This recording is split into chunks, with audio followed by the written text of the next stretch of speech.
Hello and welcome to News Tonight. I'm Aishwarya Kapoor. Let us take a look at the headlines.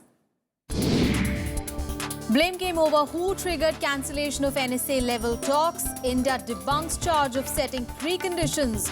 Accuses Pakistan of deviating from UFA agreement.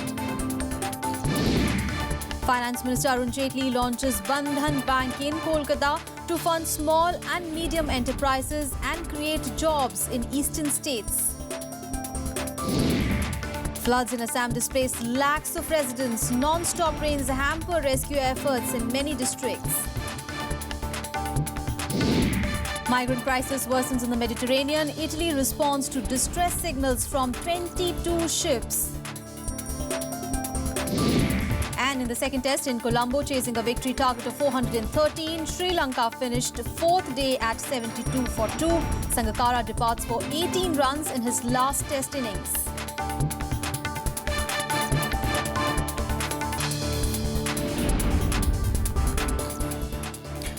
The day's biggest story, a day after the NSA talks were cancelled, blame game has begun as to who is responsible for it. Now, India has blamed Pakistan from deviating from the UFA agreement by choosing Kashmir as the key agenda.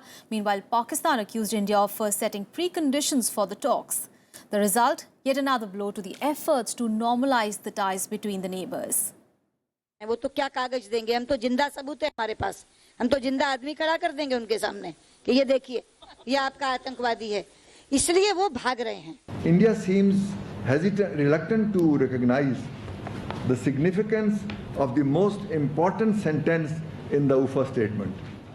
The rhetorics had hit high pitch even before the talks were officially called off previous night. But it has not come down by much on Sunday, as two sides continue blame game over the cancellation of the NSA talks.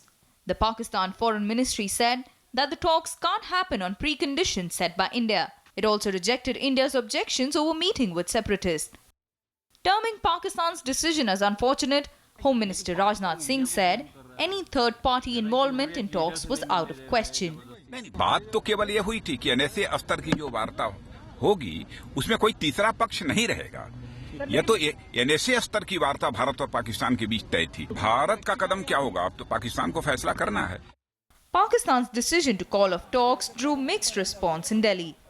The problem is, did you not know all along in these months and these weeks, even at UFA, did you not know that this would happen?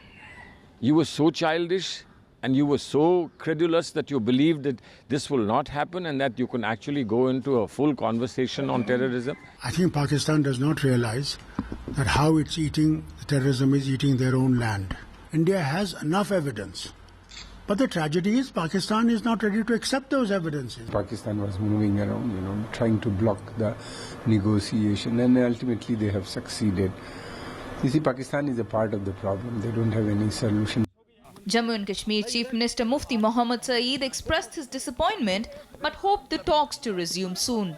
However, he also had a word of advice targeted at the separatists, whose involvement has once again led to calling off talks. The last time when the two foreign secretaries were scheduled to meet, Pakistan High Commissioners meeting with separatists forced cancellation of the talks. Had the talks taken place, it could have given some relief to the people living on both sides of the border who are victims of firing and retaliatory firing by the armies. And that is why there will be need of more talks than no talks. Now there is time to activate the back channels to persuade Pakistan not to be hostage for a photo opportunity with Hurriyat leaders. Akhilesh Soman for Rajya Sabha television with camera person Sanjay Kumar in Delhi. And news from Jammu and Kashmir, where 3 militants were killed and an army jawan was injured in an encounter in Handwara district on Sunday. The encounter started after troops launched a search operation for the militants who were hiding in that area. The encounter ended this morning. The identity of the slain militants is being ascertained. A large cache of sophisticated arms and ammunition were recovered from the militants. They are being pushed in, and ultimately they are trying to create a situation where they can say that now everything is not all right in Jammu and Kashmir, but the actual position is there is peace in Jammu and Kashmir. These are only some stray incidents, and we are capable of tackling all these things, and we are doing it. And in the other big story, Finance Minister Arun Jaitley today announced the launch of the Bandhan Bank in Kolkata. Now, this bank is part of the government's efforts to expand banking services in the East Indian states. Jaitley said that besides funding lakhs of small and medium entrepreneurs, the bank will create jobs and act as a response to agrarian poverty. Take a look. India's first private bank in 11 years, inaugurated in Kolkata by Finance Minister Arun Jaitley. Thank you very much. From being a microfinance institution, the Bandhan Bank on Sunday stepped into its new role as a full-fledged scheduled commercial bank. Has served almost 7.5 million, 75 lakh small entrepreneurs, mostly women. When even if they are funded with little amounts, they are able to generate a lot of economic activity. The new innovation is expected to primarily cater to the unorganized sector like daily wage earners and women running small businesses. As a bank, it will also offer savings, remittance and insurance. The object is to fund them to the extent of over 1 lakh crores across the country. Small entrepreneurs, from hawkers to shopkeepers to those doing small services, they are generating almost 11 to 12 crore jobs in this country. Bandhan is the first microfinance company to transform into a bank. It is launching operations with 501 branches in the country. It comes almost a week after the RBI awarded in-principle approval to 11 entities to launch payment banks within 18 months. Bureau Report, Rajya Sabha TV. And the situation worsened in Assam after incessant rains in the upper catchment areas of Bhutan and Arunachal Pradesh triggered floods in 13 districts of the state. Over 6 lakh people are affected as road communication has been hit at several places. Here is a report. Non-stop rain since Friday submerged houses and crops in many districts of Assam. Dhemaji, Lakhimpur, Kokrajhar, Bongaon, Chirag, Barpeta and Dibrugarh are among the worst affected. Residents are forced to wade through water, while in many areas hundreds of villagers are stranded in their houses. 12 people died, nearly 6 lakh are estimated to be affected.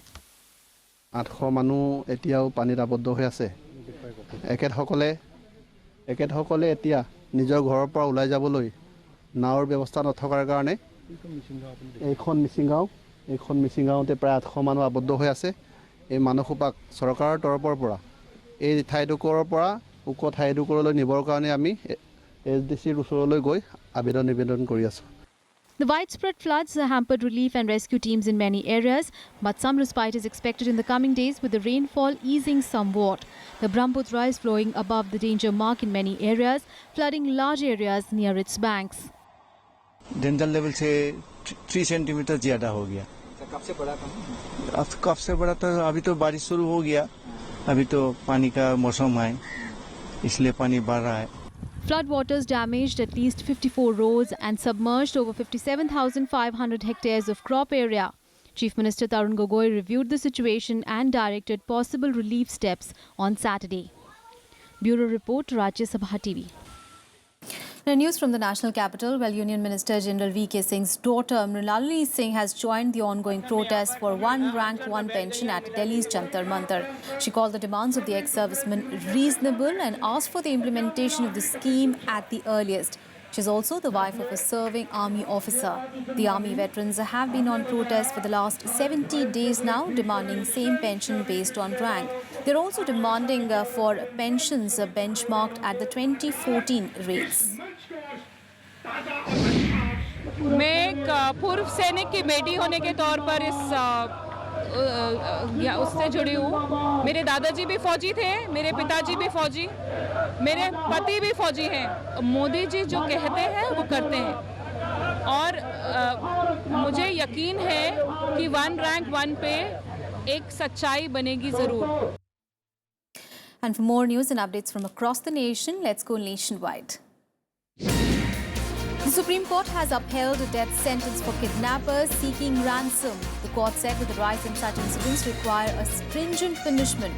The court's verdict came on a petition filed by a convict who was awarded a death sentence in a kidnapping-cum-murder case.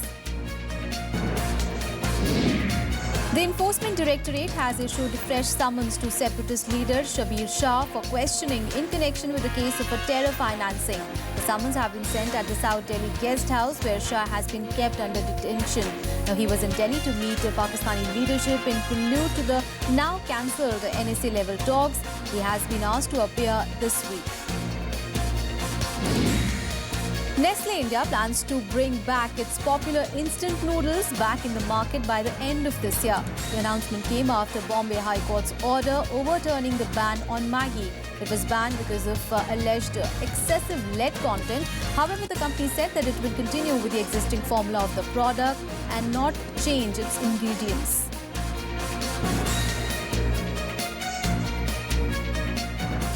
And in news tonight, we'll take a very short break. But up ahead, Britain reopens its embassy in Iran 4 years after it was closed. And also, Syrian army's missile strike leaves over 50 dead near Damascus. We'll get you all the details and much more. Stay with us.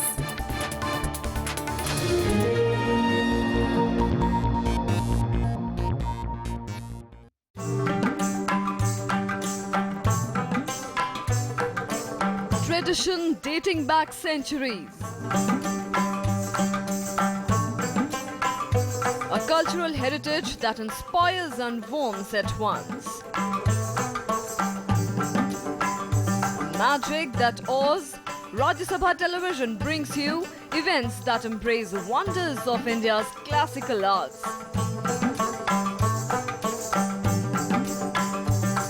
Conversations with the biggest names in the culture and music. Rajya Sabha television, democracy at work. India's star shining in global affairs. The professional army of any country does not have faith, piety and jihad in the name of God. From regional power to assertive global leader. Sri Lanka denies that these violations took place. We want India to be a superpower. We have been doing everything for decades, and we have been giving to India everything best we have. Experts debate the nation's foreign policy. We should not have any political preference of ours so far as Nepal is concerned. Taliban were the creatures of Pakistan. Whatever people may say, they were created by Pakistan. India's World with Bharat Bhushan on Rajya Sabha television.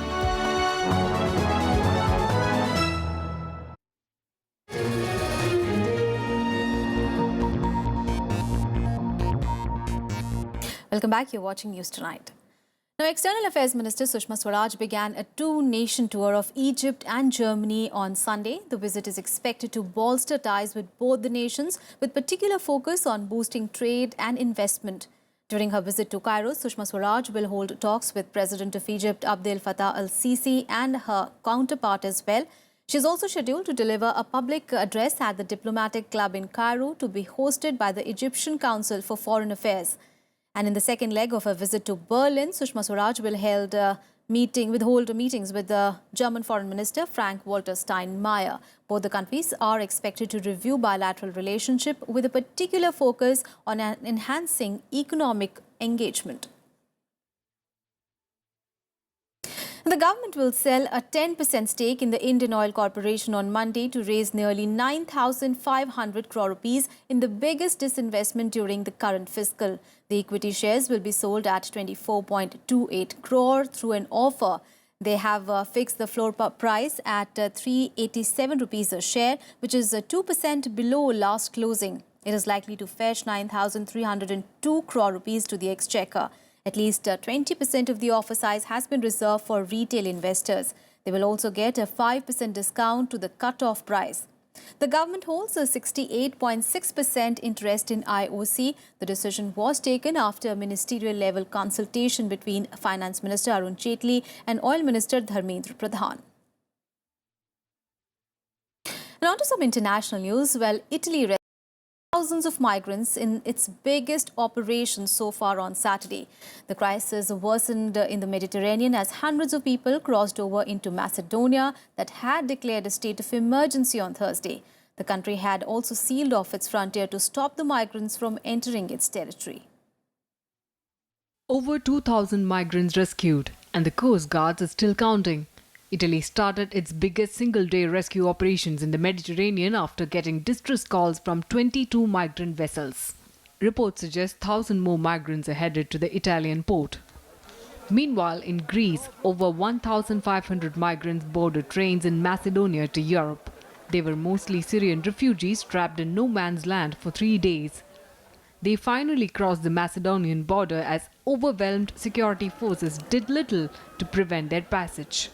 Earlier, police forces set stun grenades to stop the migrants. Macedonia declared a state of emergency last week and had sealed its southern frontier.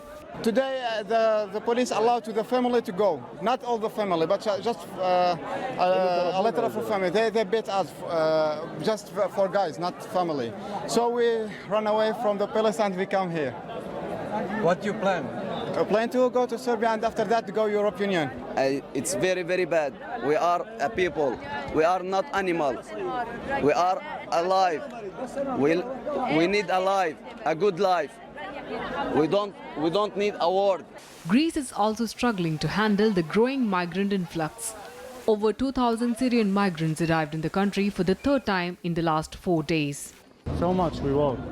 4 hours of walking in Turkey and 4 hours of walking in Greece. We are so stressed. We hope to find a hotel now, get some rest. When we came here, we make a travel from Afghanistan. First we came to Iran, then we came to Turkey, and then Greece. So we see lots of things, lots of dead bodies, lots of... don't ask about. It's really... Macedonia has accused Greece of aiding the migrants' journey north at a pace it can't cope with. Greece began chartering boats to take migrants to the mainland after a record 50,000 of them landed from Turkey in July. As people flee the war in Middle Eastern countries like Syria, the UN Refugee Agency is calling on the European Union to open legal channels to allow them to find protection. Bureau Report, Rajya Sabha TV. Now news from the US, where in a campaign stop to Iowa, US presidential hopefuls Chris Christie and Bobby Jindal ignored the protesters to promise a renewed fight against illegal immigration. The two men also took on US President Barack Obama over his foreign policy. The latest to join the dramatic political campaigns in the US presidential race, Republican candidates Chris Christie and Bobby Jindal were cheered on by crowds at the Iowa State Fair on Saturday. Both candidates refused to be deterred by a contrasting group of immigration protesters chanting slogans, while they hammered home criticism of current laws on the subject. I think American citizenship is an enormous gift. It's an enormous gift, and if you came here by breaking the law, I don't believe you should get citizenship. Now, we're going to have to figure out what we do. My parents came to this country. They came to this country legally. A dumb immigration policy makes a country weaker, and that is what we've got today. It is clear to me. We need to stop talking about it. We don't need a 1,000-page bill. We don't need a comprehensive approach. It is time to secure the border once and for all. Jindal took an aggressive foreign policy stance, advocating the need to ramp up defense spending. Christie sought a more confrontational approach with Russia over its aggression against Ukraine and against China over its actions in the South China Sea. We need to put missile defense back in Poland to make sure that the Russians understand they've taken Crimea, they're in Ukraine now, no further. And in China, they're building these military islands, artificial islands in the South China Sea to try to make sure that they restrict shipping lanes. We don't want the Chinese to control that. Those are free, open international waters. So we need to rebuild our military. The stand of both candidates is likely to find support in Iowa that has a largely conservative Republican dominance. But whether it will have any impact on poll numbers is anybody's guess. Bureau Report, Rajya Sabha TV. And some more international news and updates in Global Buzz. At least 50 bodies were retrieved from buildings after Syrian army missiles hit residential areas in the rebel-held areas of Damascus on Saturday. More bodies are believed to be under the rubble of buildings occupied by dozens of families in the city of Douma. Britain reopened its embassy in Iran this weekend, nearly 4 years after protesters ransacked the alleged residence ambassador building and burned the British flag. The British Foreign Secretary arrived in Tehran on Sunday to reopen the embassy, marking a major step in ending the Islam Republic's isolation from the West. French police are questioning Ayoub Al-Khazani, a 25-year-old Moroccan who is accused of carrying out Friday's attack on a high-speed train between Amsterdam and Paris.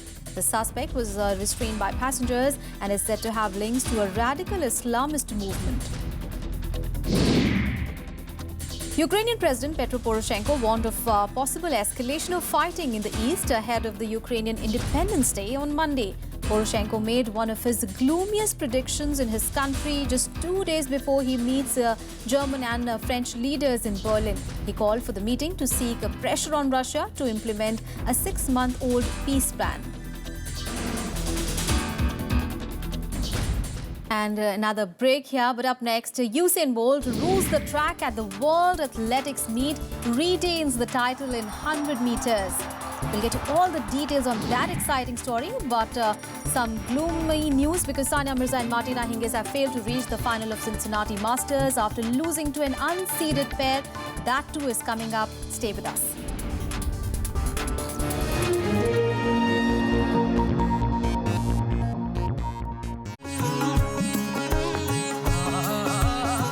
I welcome Mr. K.C. Venugopal on It's My Life. You're not fond of too much of self-publicity, isn't that? You have to win the minds of the people, not in the borders. My first priority to the constituency, Alapi. When I was a student leader, usually I took 2 cinema in a day. Favorite actor? Hindi film, Amitabh Bachchan. Alapi fish curry is one of the most fantastic. Suddenly he gets angry and suddenly he cools also. A word like handsome. Rahul Gandhi. And your favorite line in Hindi? मैं कहना चाहता हूँ. Watch me on It's My Life, only on Rajya Sabha TV.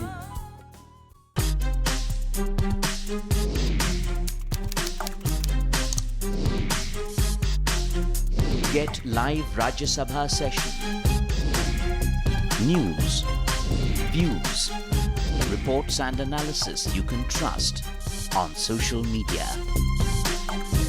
Subscribe, follow, like Rajya Sabha Television.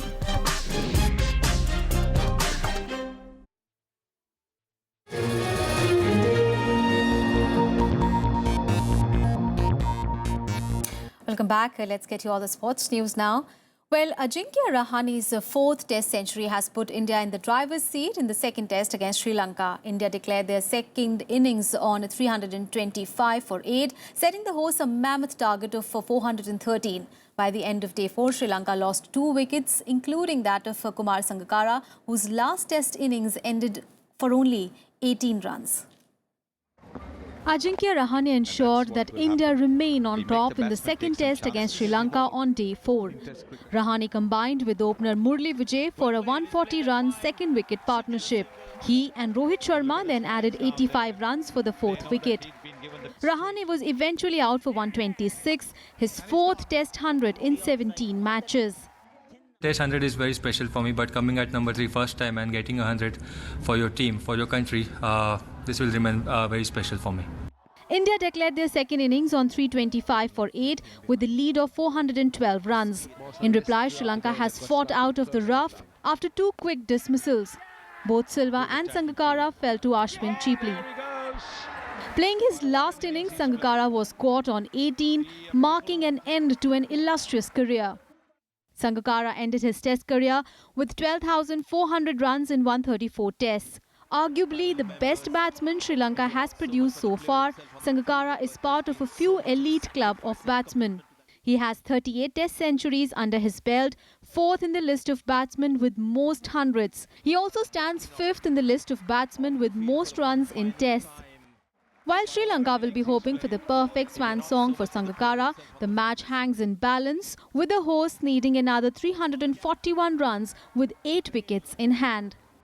Bureau Report, Rajya Sabha TV. And now, retaining his World 100 meters title, Jamaican Usain Bolt once again proved that he's the fastest on the planet. Bolt surged past American Justice Gatlin over the last 30 meters and crossed the line in 9.79 seconds, making this his fastest run of the year. Gatlin finished second in 9.80 to take the silver. Andre De Grasse of Canada and American Travion Brommel finished together in the third place in 9.92 seconds. Bolt has not been beaten in the 100 meters or 200 meters in 6 major global championships since 2007. And he will now go for successive World Championship sprint sweeps in Beijing, with the 200 meters final scheduled for Thursday. When it matters, they always show up. It's all about getting it right, listening to your coach, executing right. I think my reaction was pretty good. My first couple of steps were okay, but I got one bad step. It felt exactly like last time I was here, because that's how I felt. But I'm race rusty, so it wasn't a perfect race. I was kind of all over the place. My shoulders are a bit up a little bit. But it's just because I've been running a lot. It takes time. But overall, it was a good race and I won, so that's the key thing. And shot putter Inderjeet Singh, who became the first Indian to qualify for the final at the World Athletics Championships, finished 11th in the final round. Inderjeet disappointed with a throw of 19.52 meters in his first attempt, and he was disqualified in his second attempt. In his third and final attempt, he managed 18.68 meters to finish a distant 11th in the final tally. American Joe Kovas won the shot put final by defeating two-time defending champion David Stroll of Germany, giving the US its first gold medal of the meet. Now, Kovas also threw 2.93 meters on his penultimate attempt to hold the 19-centimeter edge over Stroll. O'Dane Richards of Jamaica took bronze with 21.69 meters. And more sporting action in Sports Beat. World number 1 women's doubles pair of Sonia Mirza and Martina Hingis lost their semi-final match to crash out of the Cincinnati Masters. The Indo-Swiss pair lost 4-6, 6-0, 6-10 to the unseeded Chinese Taipei pair of Hao Ching Chan and Yung Jang Chan. With the loss, India's challenge ended in the tournament. Men's doubles specialists Rohan Bopanna and Leander Paes had lost their respective quarter-final matches on Friday. In the women's singles, third seed Simona Halep defeated Jelena Jankovic 6-1, 6-2 in the semi-finals. The 23-year-old Romanian converted 7 of the 10 break points to beat her Serbian opponent. She will now meet world number 1 Serena Williams in the final. Serena beat Elina Svitolina of Ukraine 6-4, 6-3 in the first semi-final. Australia won the 5th and the final Ashes test by an innings and 46 runs. The tourists took England's 4 remaining wickets on either side of a 3-hour rain delay to complete a comprehensive victory. Peter Siddle took 4 wickets for the Aussies. Despite the defeat, England won the series 3-2. Lewis Hamilton extended his lead to 28 points over Mercedes teammate Nico Rosberg with a win in the Belgian Grand Prix. The two-time champion started from the pole position and finished the race a minute ahead of Rosberg. Lotus driver Romain Grosjean finished third.